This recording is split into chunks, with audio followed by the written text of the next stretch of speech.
Não, gente, não tem nada de genialidade nisso. O Zé Dirceu e companhia só estão aplicando em você o truque mais velho do mundo. A verdade, o que explica os 5 mandatos do PT, é o tamanho da roubalheira de que ele sempre viveu. O poder do PT sempre foi comprado, gente. Eu estava na primeira denúncia contra o PT, da roubalheira que eles instalaram lá nas primeiras prefeituras que o partido conquistou, aqui em volta de São Paulo. Eu fui debater com o Zé Dirceu na televisão o fim do monopólio da ética na política do PT. Monopólio esse que nunca foi mais que o primeiro esquema de chantagem, cujo instrumento era o sindicato dos bancários.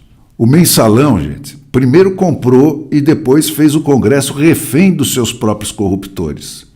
Aí veio aquela roubalheira toda descrita na Lava Jato, que financiou a compra da sucessão de mandatos do PT. E essa sucessão de mandatos possibilitou a ocupação do Supremo Tribunal Federal, que, por sua vez, possibilitou o golpe modelo Foro de São Paulo, que está neste momento em curso. O Lula e o PT nunca ganharam nada pelo convencimento, gente.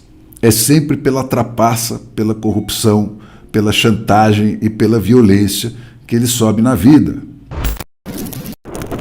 Gente, domingo agora, o Zé Dirceu estava lá no Canal Livre da TV Bandeirantes em mais uma daquelas entrevistas sem perguntas. Sim, porque o Zé Dirceu é aquele a quem não se pergunta.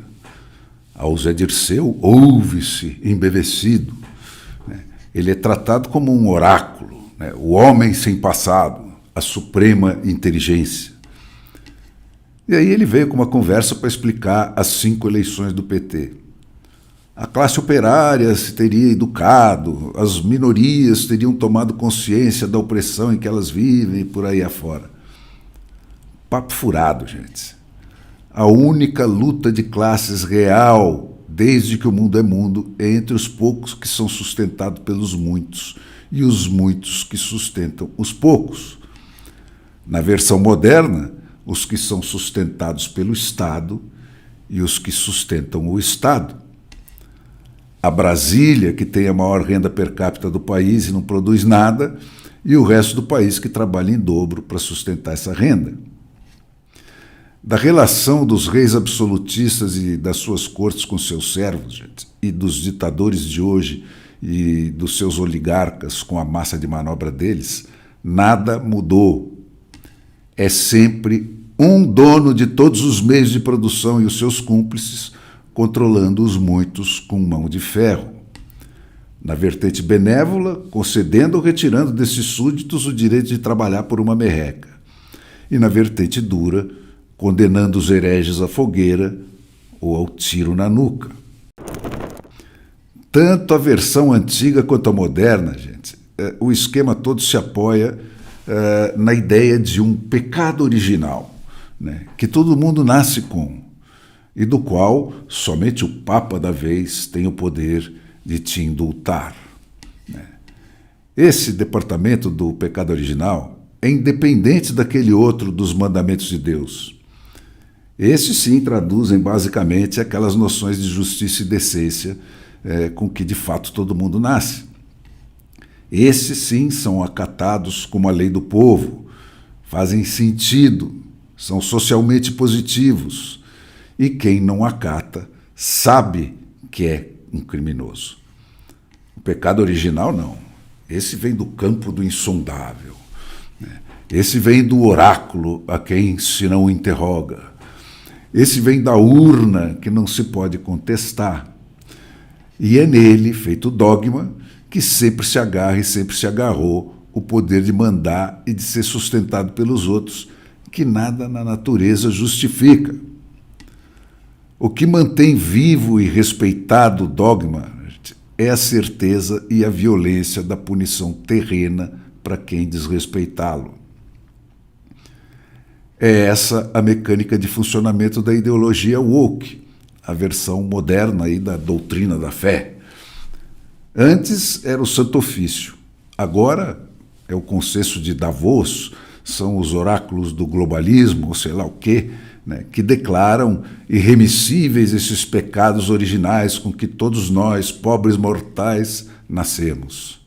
A branquitude, a heterossexualidade, a masculinidade, etc, etc, etc, aos quais correspondem os pecados do racismo, da homofobia, da misoginia e etc, etc, etc. As letrinhas novas nunca param de ser acrescentadas, gente. E o raciocínio é o seguinte, né, valendo substituir esse branco por qualquer outra das condições condenadas. Todos os brancos são racistas, e se você discordar, isso só prova o quão racista você é. Na nova ordem mundial, gente, você nasce e morre com ou sem esses pecados originais, conforme resolve a Santa Inquisição da hora. Não interessa o que você pensa, não interessa o que você diz e não interessa o que você faz, você nasce e morre com eles sem nunca ter praticado esses pecados, ou sem eles, ainda que praticando esses pecados a cada passo. E só o Papa da vez pode te perdoar ou vender a indulgência para te resgatar dessa sua condição de pecador de nascença, desde que você expresse num ato público de contrição o repúdio da sua crença anterior e a sua nova profissão de fé. Ou então é a fogueira e a danação eterna. Não, gente, não tem nada de genialidade nisso. O Zé Dirceu e companhia só estão aplicando em você o truque mais velho do mundo.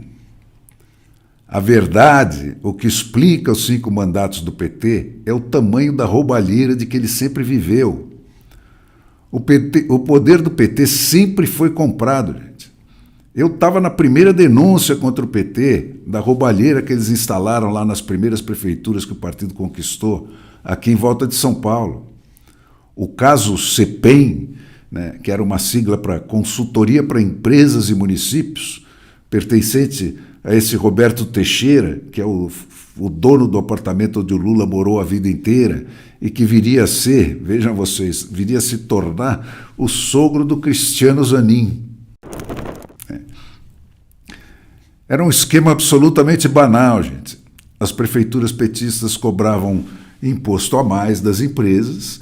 Em seguida, a CEPEM era contratada e descobria o erro em uma auditoria, e o imposto a mais era devolvido com o devido rachuncho entre os empresários que entravam nesse jogo e o PT. Sim, gente, a máfia é a mesma desde o primeiro dia. E como desde sempre, desde então, o único punido nesse caso foi o cara que denunciou a falcatrua. Era um esquerdista de raça pura, de alma pura, um animal completamente extinto chamado Paulo de Tarso Venceslau. Foi ele que levou essa história ao Jornal da Tarde, depois que, santa ingenuidade, né, passar anos tentando contar para o Lula o que estava acontecendo e tomando dribles do então paladino da ética na política, que se negava a receber o cara. Eu fui debater com o Zé Dirceu na televisão o fim do monopólio da ética na política do PT. Monopólio esse que nunca foi mais que o primeiro esquema de chantagem, cujo instrumento era o Sindicato dos Bancários. Examinando as contas do Brasil inteiro, os agentes do PT nos bancos davam acesso à imprensa às falcatruas dos adversários, e só as dos adversários. O dinheiro roubado das prefeituras comprou o ingresso nos governos estaduais. E a tomada dos fundos de pensão das estatais, que era e continua sendo o maior dinheiro do Brasil, mais a chantagem dos bancários, comprou a entrada no governo federal. O mensalão, gente, primeiro comprou e depois fez o Congresso refém dos seus próprios corruptores. Aí veio aquela roubalheira toda descrita na Lava Jato, que financiou a compra da sucessão de mandatos do PT. E essa sucessão de mandatos possibilitou a ocupação do Supremo Tribunal Federal, que, por sua vez, possibilitou o golpe modelo Foro de São Paulo, que está neste momento em curso. O Lula e o PT nunca ganharam nada pelo convencimento, gente.